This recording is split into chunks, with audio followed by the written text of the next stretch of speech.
Welcome, lovely viewers, to another exciting video. Hello, YouTube friends. Join us as we unravel the mysteries surrounding Nathan ben Abraham. Nathan ben Abraham, known also by the epithet President of the Academy in the land of Israel, died ca. 1045-1051, was an 11th rabbi and exegete of the Mishnah who lived in Ramla, in the Jund Filastin district of the Fatimid Caliphate.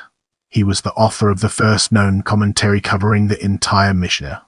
As we venture forward, let's take a closer look at biography and its impact on our understanding. A critical analysis of the time frame in which the author of the Judeo-Arabic Mishnah commentary lived places him in the early 11th century.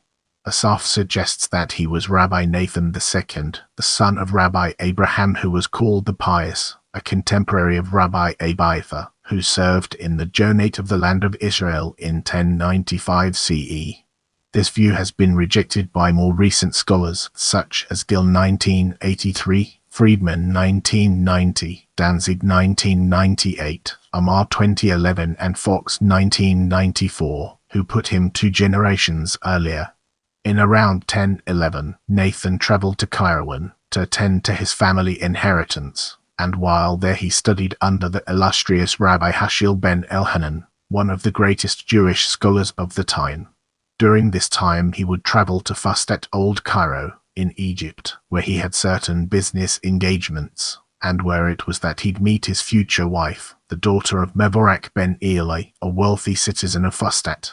Nearing the age of 40, he returned to his native Palestine and, after settling in Ramla where he vied with the Gan Solomon ben Judah of Jerusalem between the years 1038 and 1051 over the position of Gan, he was eventually appointed the Beit Din president of the court in Palestine, a position only second to that of the Gan, and which post he held until his death. During his years of public service, Rabbi Nathan had garnered the support and backing of diaspora communities, although Solomon ben Judah had secured the backing of the local community, as well as the Fatimid governor of Ramla. In Palestine, he compiled a commentary on the Mishnah, which commentary enjoyed widespread circulation in the Jewish world in the late 12th and early 13th centuries. With our foundation established, it's time to explore commentary and its relevance to our overarching theme. Rabbi Nathan's work is one of the first known commentaries of the Mishnah, ranking with that of Rabbi Haggane's commentary on Seder Taharet in the Mishnah, and is the oldest existing commentary encompassing the entire 6 orders of the Mishnah. Scholars have ascribed this commentary a unique significance, saying that by virtue of its composition in the land of Israel, its interpretations are believed to embody an unbroken Palestinian Jewish tradition on the meanings of difficult words. The treatise also sheds light on the diachrony of Hebrew words. The entire work was rendered into a Hebrew translation by Rabbi Yosef Kafir, with an abridged first edition being published between the years 1955 and 1958, and the second edition in 1965. Even so, the work has not seen widespread circulation. Let's now venture into the realm of anonymous copyist and explore the fascinating intricacies it holds. Nathan's original Judeo-Arabic commentary of the Mishnah served as the basis for a later recension made by a 12th anonymous author and copyist, believed to be of Yemenite Jewish provenance. It is doubtful that his work would have survived, had it not been for the faithful copyist, whose innovation was to interweave in the existing text the divergent views held by several Jonim and the explanations given by them for words and passages in the Mishnah. The author's introduction reads, "I found the commentaries of Rabbi Nathan, the president of the Academy, for explicating the different language usages in the Mishnah, and I have seen fit to add thereto others besides, drawn from the commentaries of Israel's sages." The anonymous copyist is said to have lived between 1105–1170 CE, making him a contemporary with Rabbi Isaac Alfasi and Nathan ben Jehiel of Rome, the author of Sefer Aruch. He is the first to introduce the work as being a commentary of the Mishnah, written by Rabbi Nathan of Har Yeshiva, the president of the Academy, whom he calls the son of Abraham Host Abraham the Pious. This last epithet is believed to have been an error by the copyist, who mistook its true author, Nathan ben Abraham of the 11th century, with Nathan ben Abraham too, the grandson of the former. He then proceeds to bring down a long introduction wherein he spans the history of the written and oral laws, writing in Judeo-Arabic and commencing with the words, so said the gatherer, etc., covering the Torah's reception at Sinai and how it was transmitted down throughout successive generations, naming some 13 generations from the time of Israel's return from the Babylonian exile to the time of Rabbi Judah Hanasi, who compiled the Mishnah in 189 CE. In all this, he never once mentions his own name, but chooses to remain anonymous. He also explains some of the terminology used in the Talmud, such as when a saying is meant to be understood as an external teaching borrowed outside of the Mishnah, and when it is to be understood as a teaching strictly derived from the Mishnah compiled by Rabbi Judah Hanasi.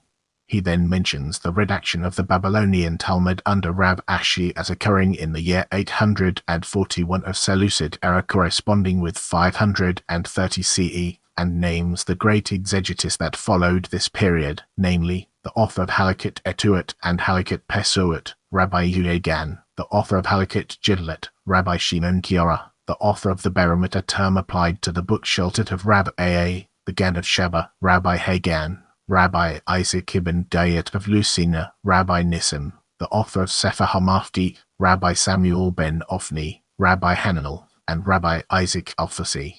A certain book entitled Kip al the Compendium is cited 4 times, composed by a certain R. David B. Sodia. 3 of the author's more extensive commentaries exist for the tractates Berekit, Shivut, and Avot. Since the anonymous copyist makes use of other sources in the original work bequeathed by Rabbi Nathan, it is not uncommon for him to give one explanation for a word in one tractate, but in a different tractate give a different explanation for the same word.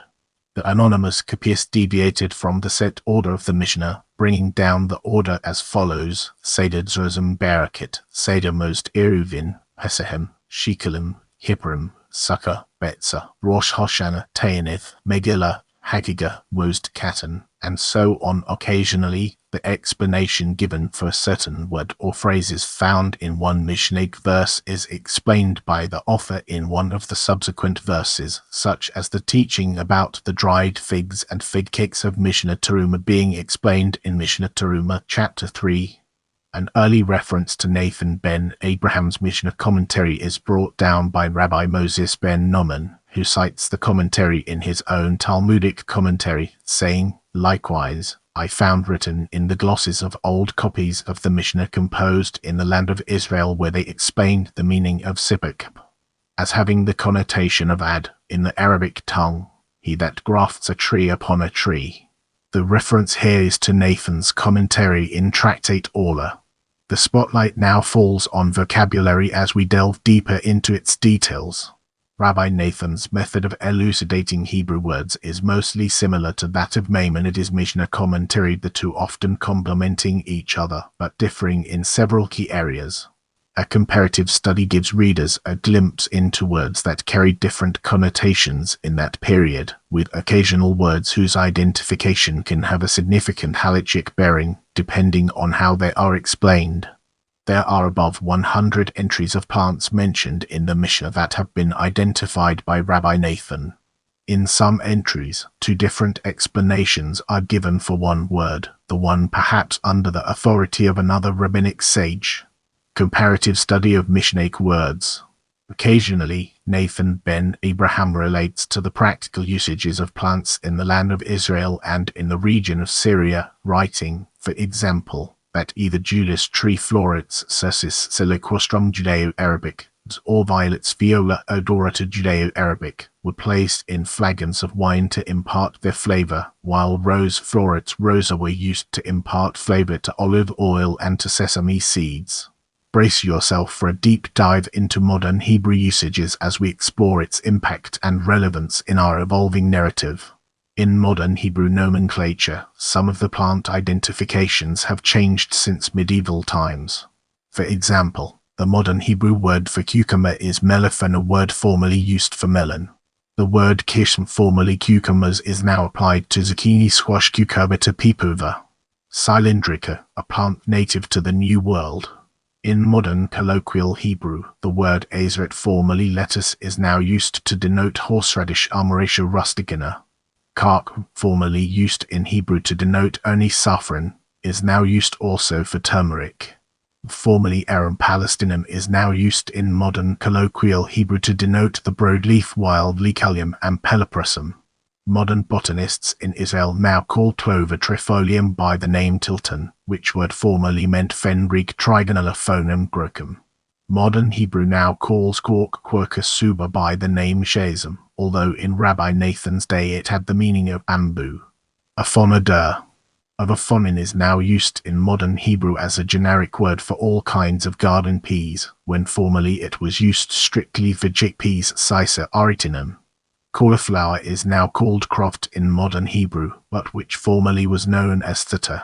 In many cases, Arabic names are used to identify plants.